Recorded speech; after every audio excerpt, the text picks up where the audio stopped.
Hello students, good morning. Chemical kinetics में इस time हम लोग पढ़ रहे हैं integrated rate equations for different order reactions. और इसमें हम लोगों ने लास्ट टाइम पे जीरो ऑर्डर रिएक्शंस कंप्लीट कर लिया था। फर्स्ट ऑर्डर रिएक्शंस के लिए हम लोग कुछ कैरेक्टरिस्टिक्स पढ़ रहे थे। ठीक, तो एक बार हम लोग फर्स्ट ऑर्डर रिएक्शन हम बिगिनिंग से हम एक बार जल्दी से रिविजन कर लेते हैं, फिर कैरेक्टरिस्टिक्स हम लोग पढ़ेंगे। ठीक है, मान लो हमारे पास एक जनरल रिएक्शन है। फर्स्ट ए, इसका कन्वर्जन हो रहा है बी में। T is equals to zero time पे इनिशियल कंसंट्रेशन रिएक्टेंट की ए थी, या इसको हम ए नॉट से भी डिनोट करते हैं। प्रोडक्ट क्या था, जीरो। कुछ टाइम बीतने के बाद after time T the concentration of reactant is a minus X. A minus x is also represented by capital A and the concentration of product will be x. Clear. A minus x is the left amount of reactant at time T. A minus x क्या है, left amount है, और x क्या है, reacted amount of reactant into product. ये आपको ध्यान में रखना है। ए माइनस एक्स लेफ्ट अमाउंट है और एक्स रिएक्टेड अमाउंट है। रेट का फार्मूला होता है change in concentration upon change in time. अगर एक्स कंसंट्रेशन चेंज हो रहा है टी टाइम में, तो D x concentration D T time में चेंज होगा, तो रेट हो जाएगा D x by D T. या दूसरा फार्मूला होता है रेट इक्वल्स टू के and the concentration of reactant eight that time into power क्या होगी, ऑर्डर ऑफ रिएक्शन होगी। ठीक, तो टी टाइम पे कंसंट्रेशन ऑफ रिएक्टेंट क्या है, ए माइनस एक्स है। इसके प्लेस पे आप ए भी लिख सकते हो, ए माइनस एक्स। पावर क्या लिखेंगे, वन, क्योंकि फर्स्ट ऑर्डर हमने मान लिया है। ठीक है, हम फर्स्ट ऑर्डर के लिए इंटीग्रेशन कर रहे हैं, तो ये भी रेट और ये भी रेट है, तो दोनों एक दूसरे के इक्वल हो गए। D X upon A minus X equals to K into D T. A minus X नीचे आ गया, डी टी इधर पहुँचा दिया, D X upon A minus X K into D T. अब बच्चों इसका हमें करना पड़ेगा इंटीग्रेशन। इंटीग्रेशन कैसे करेंगे, ध्यान से देखो। Integrating both sides, D X upon A minus X का integration, K into D T का इंटीग्रेशन। के कॉन्स्टेंट है, कॉन्स्टेंट का इंटीग्रेशन नहीं होगा। D X upon A minus X का इंटीग्रेशन होता है बच्चों minus L N A minus X होता है। माइनस एल एन और जो नीचे वैल्यू होती है वो हो जाती है, नीचे क्या ए माइनस एक्स है। के इंटू डी टी का इंटीग्रेशन टी होता है, तो के इंटू टी हो गया, प्लस कॉन्स्टेंट टर्म एक हम यूज करते हैं सी कॉन्स्टेंट। कॉन्स्टेंट क्या है, इसको हम लोग बोलते हैं इंटीग्रेशन कॉन्स्टेंट। अगर लिमिट यहाँ पे नहीं होती तो यहाँ पे इंटीग्रेशन कॉन्स्टेंट हमें यूज करना पड़ता है, लेकिन साथ में इंटीग्रेशन कॉन्स्टेंट की वैल्यू भी हमें फाइंड करनी होती है। तो वैल्यू हम लोग फाइंड कर लेंगे कैसे, स्टार्टिंग टाइम पे जब टी इक्वल्स टू जीरो था, उस समय एक्स तो था नहीं, एक्स बराबर क्या था, जीरो था, तो हम लोग इसमें पुट कर सकते हैं टी इक्वल्स टू जीरो और एक्स इक्वल्स टू जीरो। तो minus L N A minus zero equals to K into zero plus C, that is C equals to हो गया minus L N A. C equals to minus L N A आ गया, और सी की value हम put कर देंगे, जो हमारी इक्वेशन इसमें हम सी की वैल्यू पुट कर देंगे, तो ये हो जाएगा minus L N A minus X equals to K T, और सी के प्लेस पे माइनस एल एन ए। जो माइनस एल एन ए इधर ले जाओगे प्लस एल एन ए हो जाएगा। ठीक है, तो ये बचेगा K T is equals to इधर L N A minus L N A minus X. तो K T is equals to L N A minus L N A minus X, या log M minus log N क्या लिखेंगे, log M अपान N लिखेंगे। तो K T is equals हो जाएगा L N A upon A minus X.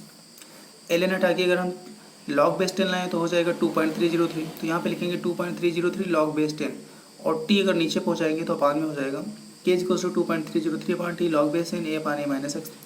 A के place पे A naught लिखा था और ए माइनस एक्स के प्लेस पे A. Small A initial concentration, A minus X left concentration after time T, X reacted amount in time T. Clear. या फिर हम लोग ये भी लिख सकते हैं K T is equals to L N A naught upon A लिख सकते हैं। K T is equals to L N A naught upon A, या ए नॉट अपान ए क्या हो जाएगा, A to the power K T हो जाएगा। या फिर अगर ए बाई ए नॉट लिखेंगे तो ये पावर माइनस में हो जाएगी, A is equals to A naught A T, A upon A naught is equals to A to the power minus K T. या क्रॉस मल्टीप्लाई कर लोगे तो A is equals to A naught into A to the power minus K T हो जाएगा।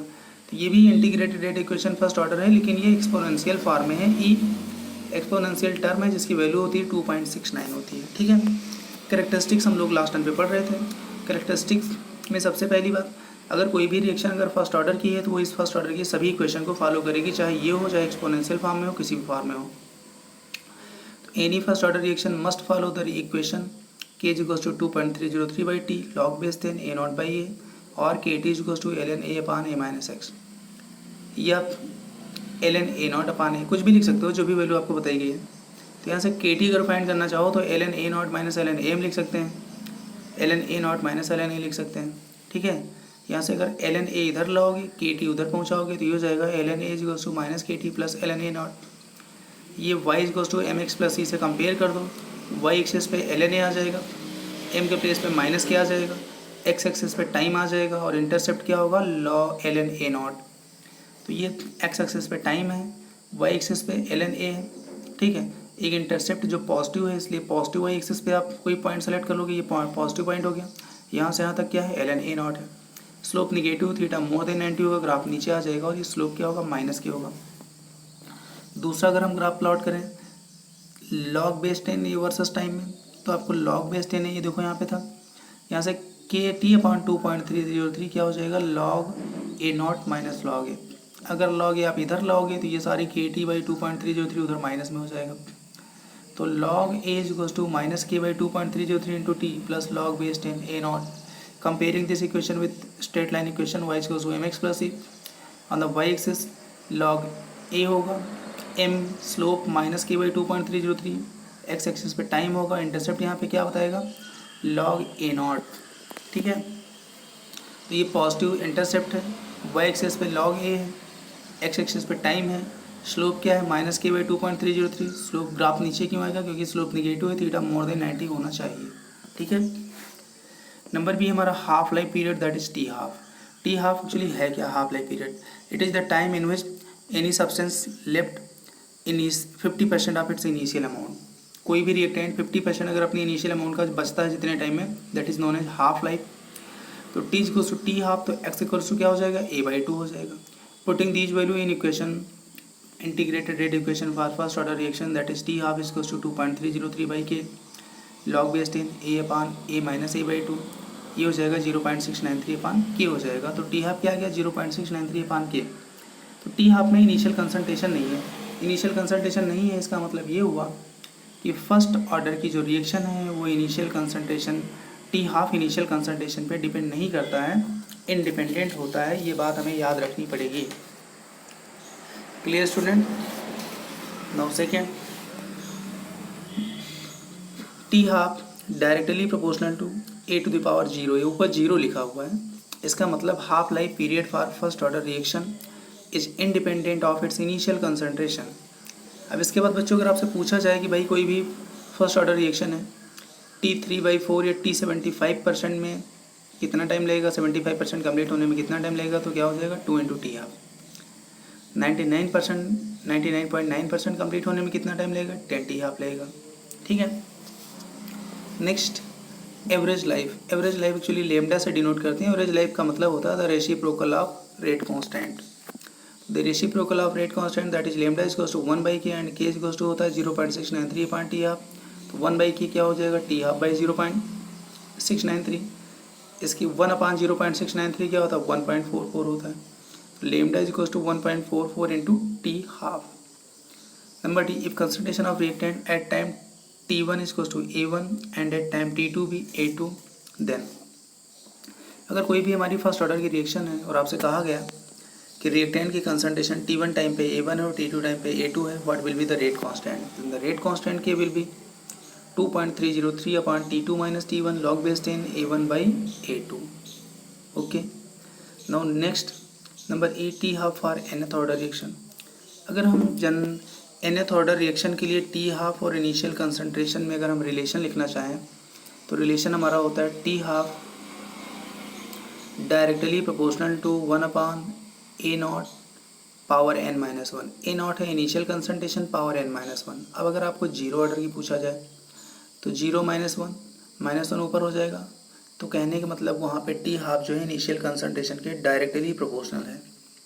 First order के लिए पूछा जाए तो 1 माइनस 1 क्या होता है, 0 होता है। किसी की पावर 0 होती तो आंसर 1 होता है। मतलब टी हाफ वहाँ पे इंडिपेंडेंट है इनिशियल कंसंट्रेशन पर।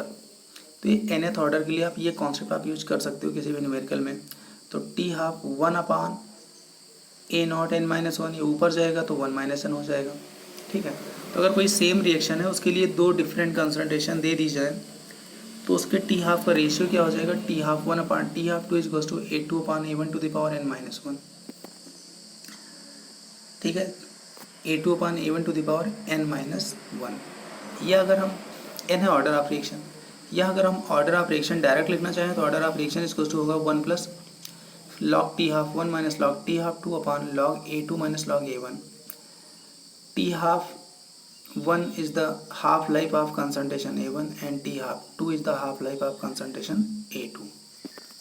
अब हम कुछ some famous first order reactions की स्टडी कर लेते हैं, क्योंकि बच्चों हमें याद रखना पड़ेगा, ठीक है, कि कौन सी फर्स्ट ऑर्डर की है, कौन सी जीरो ऑर्डर की है, इसके कोई रूल नहीं होते, हमें याद करना पड़ता है। तो some famous first order reactions, number 1 decomposition of H2O2 that is H2O2 H2O plus half O2, decomposition of N2O5 that is N2O5 is equals to N2O4 plus half O2, decomposition of ammonium nitrite that is N2 plus 2H2, diazotization of aniline, it means the conversion of aniline into benzene diazonium chloride in presence of nitrous acid. This reaction is known as diazotization. Clear? Number 5 decomposition of DDT that is dichlorodyphenyl trichloroethane. Its decomposition is follows first order kinetics. Number 6 all natural and artificial radioactive decays react means जो radio active element होते हैं बच्चों हमारे, वो decay होते रहते हैं। तो जितने भी नेचुरली आर्टिफिशियल हैं वो सब कौन सा ऑर्डर फॉलो करते हैं? First order. तो ये सारी चीज़ें हो गई। नेक्स्ट है all SN1 and E1 reactions. All SN1 means substitution nucleophilic with first order and E1 means elimination reaction having first order. तो नाम ही इसका क्लियर है कि फर्स्ट ऑर्डर की हैं। तो सभी किस में एग्जाम्पल हैं? फर्स्ट ऑर्डर में है। तो हमारे जीरो ऑर्डर कंप्लीट हो गया और फर्स्ट ऑर्डर कंप्लीट हो गया। अब हम लोग बच्चों स्टार्ट करने जा रहे हैं सेकेंड ऑर्डर रिएक्शंस, ठीक है। तो सेकेंड ऑर्डर रिएक्शंस या सेकेंड ऑर्डर काइनेटिक्स क्या होती है? सबसे पहले तो एक हमें जनरल रिएक्शन कंसीडर करना पड़ेगा। उसमें आप 2 रिएक्टेंट भी ले सकते हो या एक ले सकते हो। मान लो हमने A + B equals to products 2 reactant लिखे या 2A इक्वल्स टू प्रोडक्ट लिख दिया, कुछ भी लिख सकते हो। लेकिन यहाँ पे केस 2 है, केस 1 नहीं है, केस 2 है। Case 1 when either one reactant or 2 reactants with same concentration, या तो एक रिएक्टेंट हो और या 2 रिएक्टेंट है तो उनकी कंसंट्रेशन क्या हो? स्टार्टिंग में सेम हो। जैसे मान लो एक रिएक्टेंट है 2A equals to product, T equals to 0 पर इसकी इनिशियल कंसंट्रेशन A थी, प्रोडक्ट 0 था। T equals to T time पे इसका X पार्ट प्रोडक्ट में कन्वर्ट हो गया तो लिफ्ट क्या होगा? A - X, और यहाँ पे फॉर्म क्या होगा? X, ठीक है। या दूसरा 2 रिएक्टेंट है लेकिन दोनों की इनिशियल कंसंट्रेशन क्या है? सेम है। A मोल A भी है और A मोल B भी है। T equals to T time पे X पार्ट प्रोडक्ट में कन्वर्ट हो गया, लेफ्ट पार्ट A - X, इसका भी X पार्ट प्रोडक्ट में कन्वर्ट हो गया, लेफ्ट पार्ट A - X हो गया। तो इसके लिए जब हम रेट लिखना चाहेंगे तो रेट इक्वल्स टू लिखेंगे, एक तो हमारा होता है change in concentration on change in time that is dx/dt। x change होता है t टाइम में तो dt टाइम में dx चेंज होगा, कम टाइम में कम चेंज होगा। तो रेट इक्वल्स टू क्या हो गया बच्चों? एक तो हो गया प्लस dx/dt, दूसरा क्या हो गया कि A - X into A - X that is A - X to the power 2 हो जाएगा। या फिर A - X लिखोगे दोनों में से कोई एक, लेकिन पावर क्या लगाओगे? 2, क्योंकि हमें पता है कि रिएक्शन किस ऑर्डर की है? सेकेंड ऑर्डर की है, तो हमें सेकेंड ऑर्डर लिखना पड़ेगा। अब हम यहाँ पे A - X स्क्वायर नीचे लाएंगे, dt उधर पहुँचाएंगे, तो dx/A - X को whole square equals to k × dt। Integration दोनों साइड हम करेंगे, ठीक है। इंटीग्रेशन बच्चों जब हम दोनों साइड करेंगे तो इंटीग्रेशन दोनों साइड करने के बाद हमारी जो नेक्स्ट इक्वेशन आएगी वो ये हो गया हमारा dx/A - X का होल स्क्वायर, इसका इंटीग्रेशन k × dt का इंटीग्रेशन। इसका जो इंटीग्रेशन होगा, नीचे जो पावर है वो ऊपर जाएगी -2 हो जाएगी, ठीक है। ठीक है, ये जब आप ऊपर ले जाओगे तो यहाँ माइनस साइन आ जाएगा और पावर क्या हो जाएगी? -2, पावर -2 हो जाएगी। तो उसमें आप एक ऐड कर दोगे और उसी पावर से डिवाइड कर दोगे, तो -2 में एक ऐड करोगे तो -2 + 1 हो गया, और ये पूरी पावर से डिवाइड भी कर दोगे, -2 + 1 is equals to k dt का इंटीग्रेशन होता है kt + c, ठीक है। अब यहाँ पे देखो सॉल्व करो, ये -2 + 1 दैट इज -1 हो गया, -2 + 1 -1 हो गया, नीचे माइनस से ऊपर माइनस क्या हो गया? प्लस हो गया। पावर क्या हो गई? A - X की पावर -1, लेकिन उसको नीचे लाओगे तो फिर +1 हो जाएगी। तो यहाँ पे हो गया 1/A - X is equals to KT + C। अब हम C हमारा इंटीग्रेशन कांस्टेंट है, इसकी वैल्यू हमें फाइंड करना है, तो हम वैल्यू फाइंड कर लेंगे। t इक्वल्स टू 0 पे x बराबर क्या था? 0 था, तो t बराबर 0 पे x बराबर 0 हो जाएगा, तो c इक्वल्स टू क्या हो जाएगा? 1/a आ जाएगा। c इक्वल्स टू 1/a आ गया, c इक्वल्स टू 1/a की वैल्यू यहाँ पे हम पुट कर देंगे, तो ये हो जाएगा 1/A - X equals to KT + 1/A हो जाएगा। यहाँ से 1/A - X इधर आ जाएगा, तो या फिर आप के टी यहीं रहने दो, 1/a इधर पहुंचा दो, माइनस में हो जाएगा। तो 1/a minus X minus 1/a equals to K T. ठीक, 1/a माइनस एक्स को आपने लिख दिया ए डैश, लिख सकते हैं शॉर्ट में। तो 1/a dash minus 1/a equals to K T. A क्या है? Initial concentration. ए डैश क्या है? Concentration of reactant left after time T, और के हमारा रेट कांस्टेंट हो गया। तो ये तो हो गई condition number 1, when two reactants with same concentration are one reactant.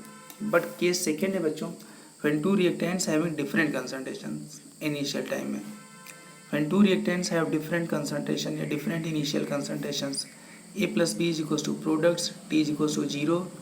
The concentration of A is small a and the concentration of B is small b. Concentration of product is 0. After time t, इसकी concentration A minus x हो जाएगी, इसकी B minus x, और इसकी क्या लिखेंगे हम लोग? X लिखेंगे।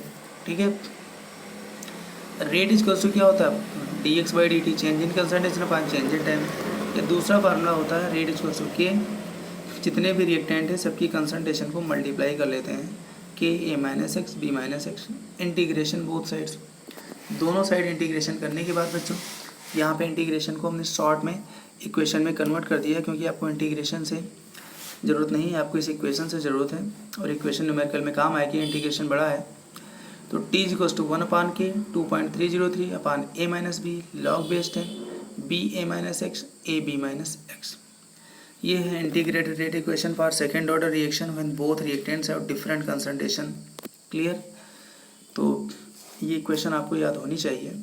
T is equals to 1/k 2.303 upon a minus B log base 10 B A minus X upon A B minus x. अब इस इक्वेशन की भी कुछ कैरेक्टरिस्टिक्स प्रॉपर्टीज होती हैं, वो हम कैरेक्टरिस्टिक्स प्रॉपर्टीज देख लेते हैं। नंबर 1 है हमारा हाफ लाइफ। हाफ लाइफ की डेफिनेशन मैंने आपको बता रखी है, जितने टाइम में कोई भी रिएक्टेंट अपना आधा बचता है, 50% बचता है, उस टाइम को उसका हम बोलते हैं हाफ लाइफ। तो टी की प्लेस पे टी हाफ लिखोगे, और ए डैश की प्लेस पे क्या लिखोगे? a/2।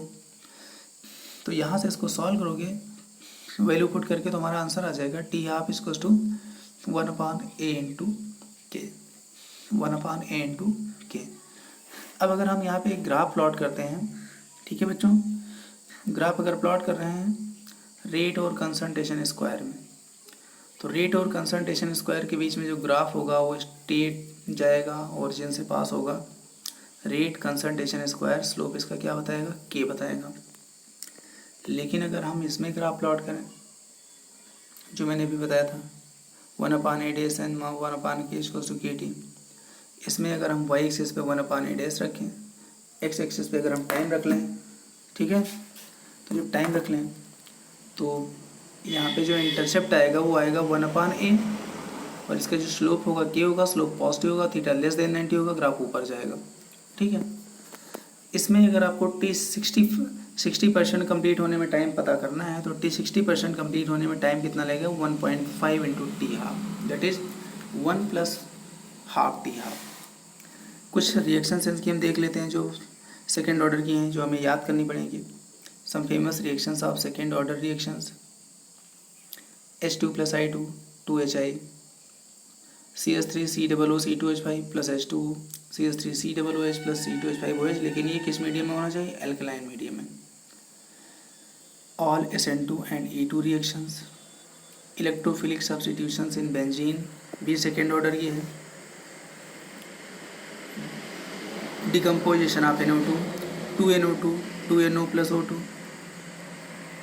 ओजोन का कन्वर्जन O2 में 2O3, 3O2, ये सभी किस ऑर्डर की हैं? सभी क्या हैं? सेकेंड ऑर्डर की हैं।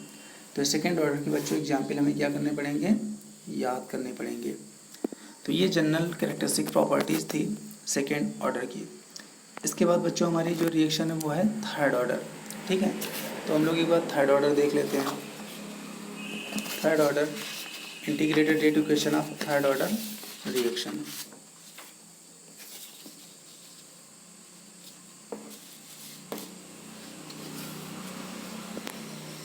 बच्चों थर्ड ऑर्डर के लिए एक हमने कोई जनरल रिएक्शन हमने मान लिया, let a general reaction 3A is equals to products, या A plus B plus C is equals to product लिख सकते हैं। when the concentration of 3 reactants is same or 3 molecules of same reactant are involved। यहाँ बच्चों ये कहा गया है या तो 3 मॉलिक्यूल्स हों सेम रिएक्टेंट के, और या फिर 3 रिएक्टेंट्स लेकिन कंसंट्रेशन क्या हो यहाँ पे सेम हो। यहाँ पे एक कंडीशन लगी हुई है क्योंकि ऐसे भी एक कॉम्प्लिकेटेड हो जाएगी। तो उस केस में हमारे पास रेट का फार्मूला होगा, रेट इक्वल्स टू एक तो होता है change in concentration upon change in time that is dx/dt। दूसरा फार्मूला होता है rate equals to k into concentration of reactant left at that time and power order of reaction, order 3, इसलिए power हम क्या लिखेंगे यहाँ पे 3 लिख देंगे। तो on integration and solving this equation, इस इक्वेशन को इंटीग्रेशन करने के बाद सॉल्व करने के बाद बच्चों बड़ा इंटीग्रेशन है, आपको डायरेक्ट फार्मूला याद रखना है k is equals to 1/t x/2a², ऊपर होगा 2a - x, नीचे होगा a - x होल स्क्वायर। तो ये आपको डायरेक्ट इक्वेशन बच्चों आपको याद रखनी पड़ेगी, जिससे कहीं पर भी अगर आपका थर्ड ऑर्डर का कोई न्यूमेरिकल आ जाए तो आप उसको आराम से सॉल्व कर लोगे, कोई दिक्कत नहीं होगी। अब इसकी कुछ कैरेक्टरिस्टिक प्रॉपर्टीज़ हैं थर्ड ऑर्डर की, वो हम एक बार देख लेते हैं। ठीक है बच्चों, सबसे पहले है half life that is T half. तो टी हाफ के लिए क्या करना पड़ोगे, इसमें वैल्यू पुट करनी पड़ेगी 1/t, sorry T half equals to 1/k हो जाएगा। टी इधर टी हाफ आ जाएगा 1/k हो जाएगा। एक्स के प्लेस पे 0.5 है, 2a - x के प्लेस पे 0.5 है upon 2a² a - x whole square. तो a - 0.5 है, कितना बचेगा 0.5 ही तो बचेगा, तो 0.5 का होल स्क्वायर कर दोगे। इसको सॉल्व करने के बाद आपका फाइनल आंसर आ जाएगा, आप चेक कर लेना 3/2a² हो जाएगा। यूनिट आपके सेकेंड ऑर्डर रिएक्शन के लिए, थर्ड ऑर्डर के लिए क्या होती है, mole power -2 litre time inverse. इसमें भी बच्चों हम लोग some famous third order reactions देख लेते हैं। Some famous third order reactions 2NO + O2 2NO2 है, थर्ड ऑर्डर की है। 2NO + Cl2 2NOCl third order की है। 2FeCl3 + SnCl2 2FeCl2 + SnCl4 किस ऑर्डर की है, थर्ड ऑर्डर की है। 2NO + Br2 2NO Br। तो ये जनरल रिएक्शंस जितनी भी लिखी गई हैं, एग्जाम्पल लिखे गए हैं, ये सभी किस ऑर्डर के हैं, थर्ड ऑर्डर के हैं।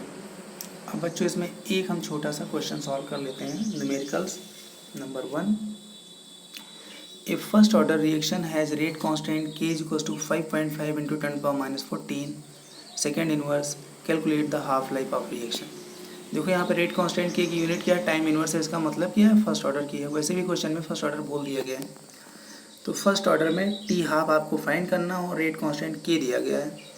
तो आप याद करो कि ऐसा कौन सा फार्मूला है जिसमें टी हाफ और k में कोई रिलेशन है। तो एक फार्मूला होता है टी हाफ 0.693/k। तो T half equals to 0.693/k है। इसको सॉल्व करने के बाद आंसर आ जाएगा आपका 1.26 × 10⁻14 सेकेंड आ जाएगा। ठीक है, क्वेश्चन नंबर बच्चों अगला भी है। A first order reaction time required for 99.9% reaction to take place is about 10 times of half life period, proof it. कहने का मतलब ये हुआ कि कोई फर्स्ट ऑर्डर की रिएक्शन है और उसमें 99.9% फिनिश होने में टाइम जो है लगता है 10 टाइम्स ऑफ हाफ लाइफ। तो आपको इसको प्रूफ करना है, बताना है कि कैसे ये ऐसा होता है। तो बच्चों बहुत ईजी क्वेश्चन है। हम यहाँ पे 2 इक्वेशन लिखेंगे, एक तो टी हाफ के लिए, दूसरा 99.9% के लिए। तो टी हाफ इक्वल्स टू होगा 2.303/k log base 10, initial concentration 100 है और 50 हाफ लाइफ का मतलब 50% कम्प्लीट हो गया है। तो A/A - x 50% कम्प्लीट हो गया, इक्वेशन नंबर 1 हो गई। 99.9% कम्प्लीट होने का मतलब 100 में से 99.9 कम्प्लीट हो चुका है। तो इसमें जो टाइम लगेगा T 99.9 equals to 2.303/k log base 10 100/100 - x की वैल्यू क्या है 99.9 है, इक्वेशन नंबर 2 हो गई। ठीक, अब इसको तो सॉल्व करने के बाद क्या बचेगा 100/50, इसको क्या बचेगा 100/0.1 बचेगा। ठीक है, तो हमने इक्वेशन फर्स्ट को इक्वेशन सेकंड से डिवाइड कर दिया। T half upon T 99.9 equals to 2.303/k log base 10 100/50, 2.303/k log base 10 100/0.1। इससे फैक्टर कैंसिल हो चुका है।